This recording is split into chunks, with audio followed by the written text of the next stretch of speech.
Hi everyone, welcome to Thursday's Chill Pill. Hope you're having a good day. Yeah. I know we are here. Sláinte. T. You're hilarious. So good.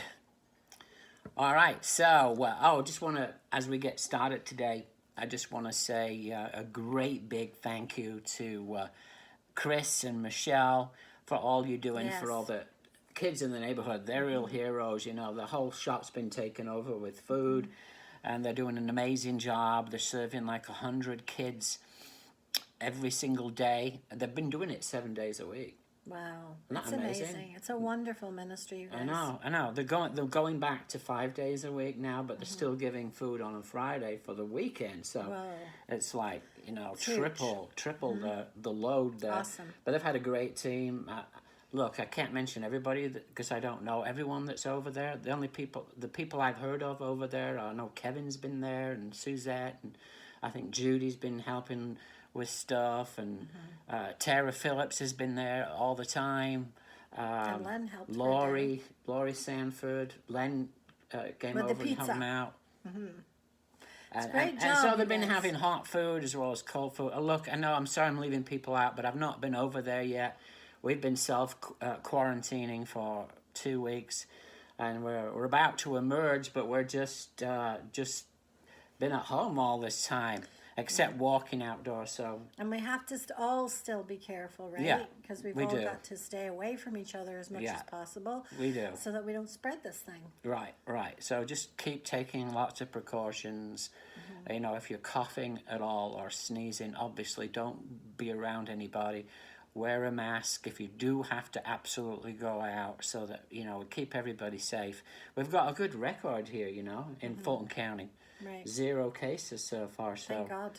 people have been really good about it and made sure that they've not been putting themselves in any danger.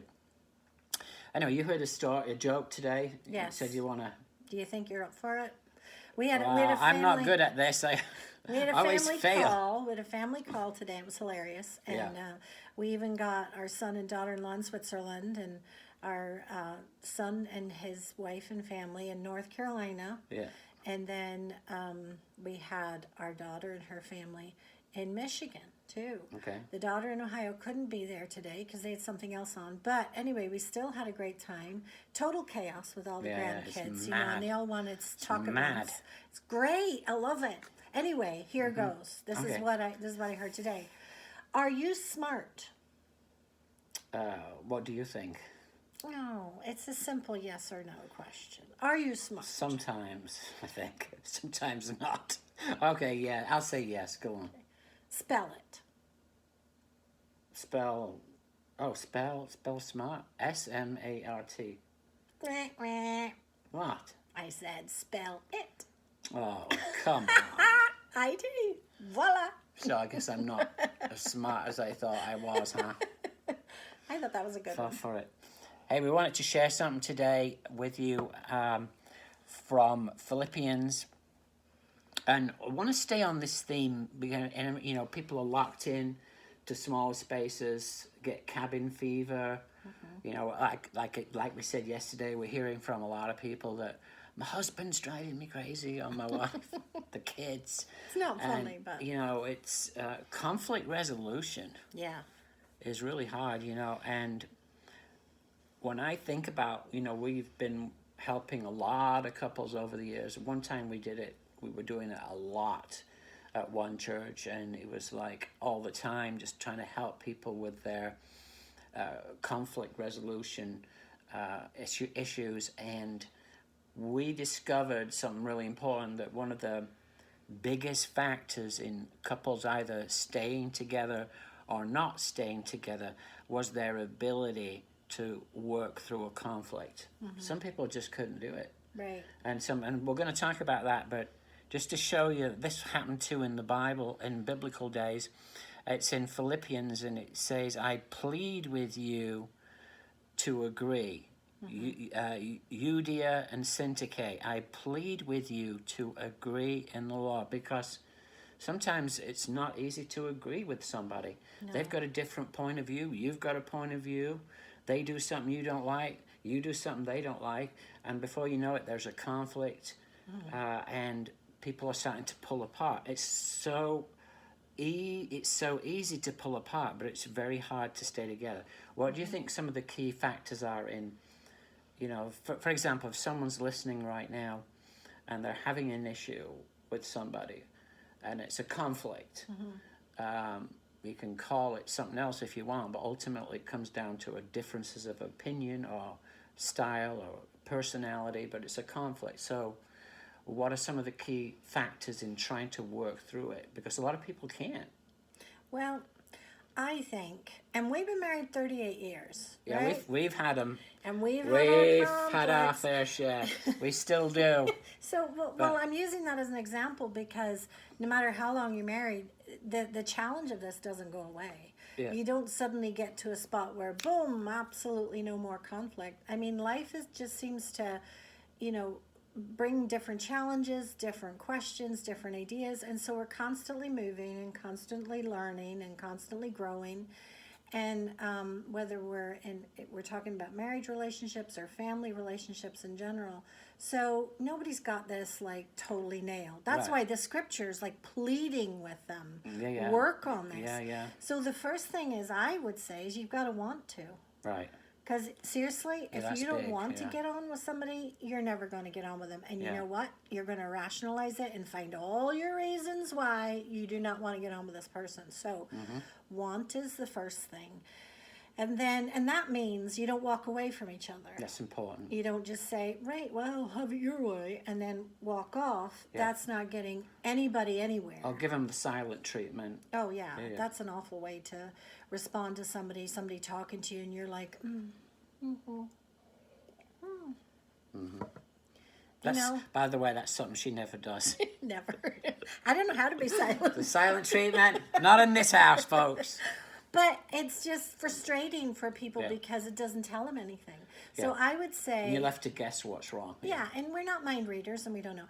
First thing is we have to want to resolve an issue. Yeah. Second thing is, okay, now how are we going to do it? Let's get this, let's work on it. Now, we did learn this when we were being trained as marriage mentors. Do not force somebody to talk to you right that minute Yeah. if they're not ready to talk to you. Remember, we learned that the hard way Yes. when we first got married, because I wasn't a person that wanted to deal with conflict. No. I wanted to kind of. I'll just being honest. This is an honest. We can't do dishonest talks. No, we don't know how to We do can that. only do honest ones and just tell you how it was for us. And I remember when we first got married, you were mad at me or I was mad at you, my way of dealing with it was to get into the bedroom. Yeah, he would go to bed. And I would go to bed and just say, And I'd oh be gosh, sitting I there. want to forget about this right now. I can't deal with this. And then your idea of conflict resolution was to come in and say, get out of bed. Well, that was your first wake-up call to actually who you'd married. Yeah. So he thought he was safely all snug up in bed. Yeah. And I go upstairs, because I'm waiting downstairs to talk to him, and I'm up there, and I'm like, what the heck? I turned all the lights on and pulled the covers off. I said, talk to me. So running away and also forcing the issue, both Right. don't work, It right? doesn't get anywhere. So the thing is, you can't force a person, but what we learned was arrange a time. Okay, if I'm Yeah. too angry with you right now, or I'm too frustrated, I'm not thinking straight, okay, I'm not going to talk to you now. Okay, when are you going to talk? Okay, let's talk in an hour, or let's talk later tonight when we're having coffee, or let's talk tomorrow morning. Arrange a time when you can talk. Set a time when you can talk. And then simply say, okay, let's hear each other's point of view and hear it fully out, and don't interrupt when the person's explaining themselves, or don't drop your eyes and not look at them and look at your watch or whatever. Give them full contact, talk to them, listen to them, and then when they're done, then you present your side of it. But also I think it's important, before you present your side, I think you should actually reiterate or repeat back what you good. Yeah, heard. true. Because you could be saying something, but my mind might not be fully engaged. A lot of people are fake listeners. That's and true. so in order to prevent fake listening, you've got to kind of, if you finish talking, then I've got to say, what I hear you saying is, and then kind of paraphrase or try to, as close as you can, repeat back absolutely true. what you just heard. So that person knows that they connected with your head, and also maybe start to connect with your heart. And that they've understood what you said. Understood it, because a lot of times people don't understand. They go off on tangents. They don't really fully listen to what you're trying to say to them, and then all they're doing is, when they're listening, they're thinking about what I want to say next, but without really listening to what you just said. Right. I agree. It's really important to give people a chance to explain themselves and explain what they're thinking, and give them that respect. Right. And not just assume, oh, I don't want to hear anything more from you. I already know what you're going to say.